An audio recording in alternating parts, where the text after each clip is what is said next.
Okay, let's talk oxidation numbers, which we're going to use in redox reactions to determine whether or not an element donated or received a charge or an electron. And these are used for bookkeeping. They're not actually the charges on the atoms necessarily. All right, so for elements and for compounds, it would always be 0. So the oxidation number for iron or for the water compound or for the acetic acid compound, it'd be 0 for all of them because these are neutral compounds. For ions, the oxidation number for the entire ion would be the charge on it. So for copper ion, it would be +2. For fluoride, it would be -1. For the carbonate, it would be -2. And for the nitrate, it would be -1. One note is that the individual atoms here do not have 0 oxidation numbers. Actually, they add up to whatever the overall oxidation number is for the compound. So for H2O, H does not have 0, and O does not have 0 oxidation number. H2O does.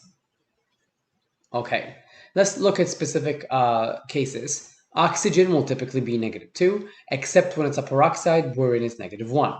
So in this example here, it would be -2. Here would be -2. And this is a peroxide. A peroxide looks like element, OO, element. That's a peroxide, okay?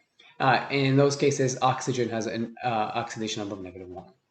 Hydrogen is also a pretty easy one to remember. If it's bonding with nonmetals, it'll have a +1. If it's bonding with metals, it'll be -1. So here it's with a nonmetal, it'll be +1, +1. In the peroxide, it'll be also +1. And in the LiH, it will be -1.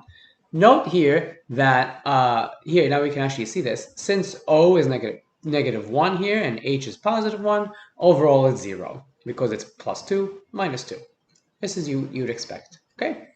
And these are the oxidation numbers typically for the other elements. We say pretty much, if it's not underlined, you could go with it.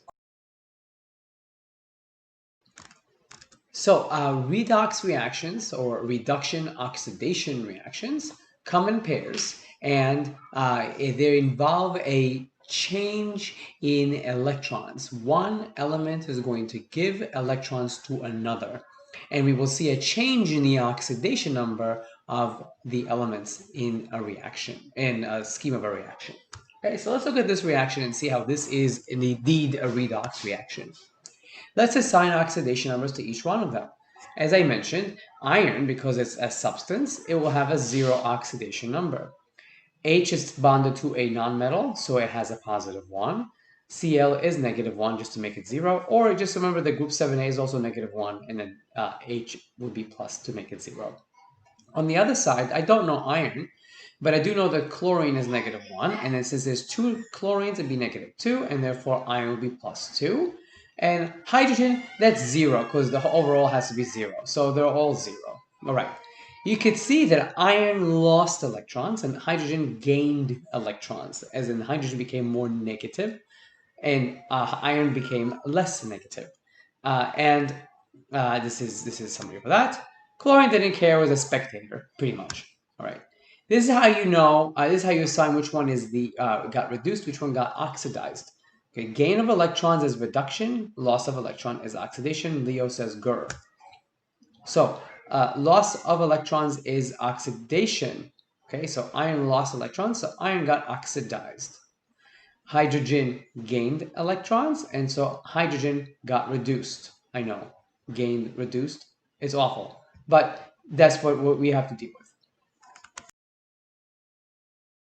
Some examples for oxidation numbers and for whether within a reaction, which one is getting reduced, which one is getting oxidized, and also how to assign oxidation numbers.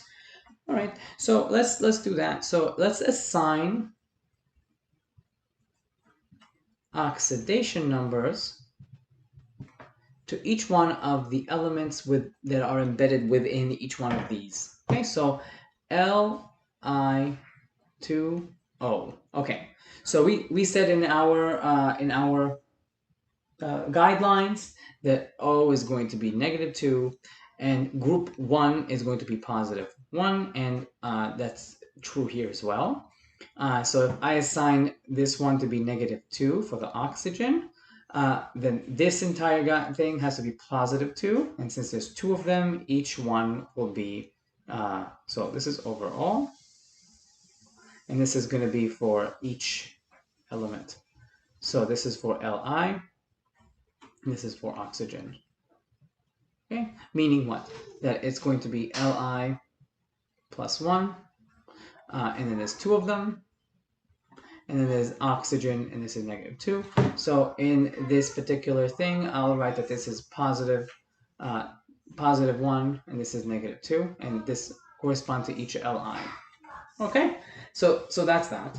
Let's look at HNO3. Okay, here N is not going to be a standard one. O is, and H is as well. Okay, so O is usually going to be negative 2. We already said that. So again, we'll write overall, and then each, because I have 3 of them. So overall, fine, negative 2. This is going to be negative 2, and so this is going to be negative 6, because I have 3 of them. Okay, so this is what I care about. For oxygen, it's negative 2. For N and for H. All right. H is, we said that when it is hanging out with a negative ion, it's going to be a positive one. So it's going to be positive 1, and I have positive 1. Okay, so the question remains, what should this be? So in order to make the entire thing 0, because the whole thing has a 0 charge, to do that, I need N to be plus 5. And indeed, that's what I will assign. H is plus, N is plus 5, and O will be minus 2, and there's 3 of them. Okay, so that's HNO3. Okay, let's look at another one. The dichromate ion. So this one is a polyatomic ion. This whole thing has a charge. All right, chromium is not going to be one of those things that is very standard, but O is, thankfully for us. So overall in each, and I have chromium here and oxygen. So oxygen we know is negative 2. So overall I have 7 of them, so that's negative 14. Okay. Overall, well, I know that this plus this is going to be equal to negative 2, right? Whatever chromium needs to be is going to be negative 2, meaning this is going to be positive 12. So each of the chromium is going to be positive 6. So when I assign this, this will be plus 6, this will be minus 2. And then the subscripts are going to take care of it for me. This whole thing is a charge of negative 2. Okay, and that's how you would do a polyatomic ion. All right, let's look at MnO4, which is another polyatomic ion, which you should know how to name. Anyway, manganese is not going to have a standard charge or oxidation number, so I don't know what that is. So this is for manganese, and this is for oxygen. Again, oxygen is going to be negative 2. There are 4 of them, so it would be negative 8. Overall, this plus this should equal negative 1, and so this should be plus 7. And so each one is plus 7, and indeed I will assign it that way. Plus 7 minus 2, and this entire thing has a charge of negative 1. All right, let's look at one more, because this is kind of fun, right? So you can practice a whole bunch of them. Okay, PF3. Okay, P is not going to be one of those standard ones either. So overall each. So F is in group 7A. So PF. F is going to be usually negative 1. So we're going to stick with that. There's 3 of them, so negative 3. When I add this plus this, it should be 0. So this is positive 3. And so there's only one of them. It's going to be positive 3. And when I assign this right here, negative 1, positive 3. Okay? And that's how you would do that. All right. Let's look at it within the context of an actual equation and try to assign and discuss which one is being reduced, which one is being oxidized. Okay. So yeah, we're going to look at two examples here for this. Identify which is oxidized and which is reduced. And so in order for you to do this,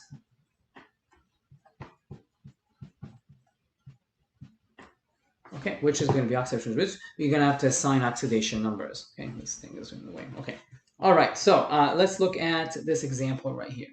2N2O gas forms 2N2 gas plus O2 gas. This is just a reaction, a decomposition reaction. Okay, so in this decomposition, which already balanced for you, things are happening. I'll remind you, when you assign oxidation number, this has no bearing. These coefficients, no bearing at all. They're just there to balance the masses and the moles. So don't worry about them. Worry about these guys. Okay, so I need to know basically, is N nitrogen being oxidized or reduced? So basically think of it like this: nitrogen oxidized or reduced. Circle which one you want. And oxygen oxidized or reduced. That's the question I have right here. Okay, so let's assign oxidation numbers here. Okay, so let's look at N2O separately. N2O, again, overall, each. And I have one for N and one for O. I know that O is going to be -2 each. There's two of them. There's one of them, so it's -2 overall. I know that whatever this is plus this should equal 0, so this is +2, and so this is going to be +1. So if I'm looking at it here, this gets a +1. This is getting a -2. All right, let's look at this. Nitrogen, because it is its own natural state, this has a 0. And again, this one has a 0 because oxygen is basically elemental oxygen, elemental nitrogen. Great. So now I'm looking at this. Remind you, Leo says Gur. Loss of electrons is oxidation. Who's losing electrons? Well, the one that's getting more positive. Who's getting more positive? Oxygen is getting more positive. It's losing electrons. It's going from negative to 0. So oxygen is being oxidized. And obviously the other one's going to be reduced. Gain of electron is reduction. This one's becoming more negative. Yep, nitrogen is becoming more negative. Done. Great. One more. I have nickel. All right, and lead nitrate. Okay, this is aqueous. And this forms lead solid plus nickel nitrate. Okay, nickel nitrate. Okay, so I'm going to use, first of all, you will note, again, it's the same idea. Which one's getting reduced, which one's getting oxidized. Note that NO3 exists on both sides. So right now, I'll tell you, it's probably a spectator ion. It is. So don't worry about too much breaking this into what happens to N and O. If you don't note this, by the way, and you're on the exam or on homework, all that does is waste your time. It doesn't make anything wrong. So don't worry about it. You'll basically, if you were to do this, you'd find that the charge on the N is the same here and here. The charge on the O is the same here and here, meaning they're not getting oxidized or reduced. So all you do is lost some time. It's not critical. Okay. Let's look at what happens to the oxidation numbers. Again, natural elements get oxidation number of 0. This is 0. This is 0, so that's easy. I'm telling you right now, don't worry about the NO3. Don't worry about it. And we will look at what happens to Pb and to Ni. So Pb, NO3, 2. Okay, what happens here? I know that overall, so I'm going to treat this as one big element.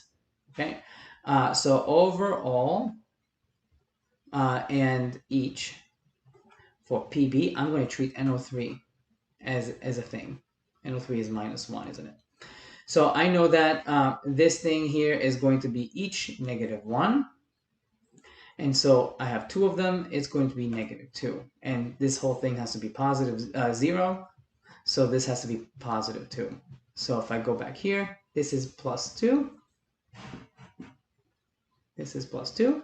And this NO3 is -1. Okay, great. Looking at the other one, NiNO32, it's the same thing, isn't it? I'm just changing this to Ni. NO32 is going to be exactly the same thing, isn't it? So I'm going to get that Ni here is going to be plus 2, and this thing here is going to be negative 1. So what am I seeing here? I'm seeing that nickel goes from 0 to positive 2, so it's becoming more positive, meaning that it is losing electrons. So nickel lost electrons. Nickel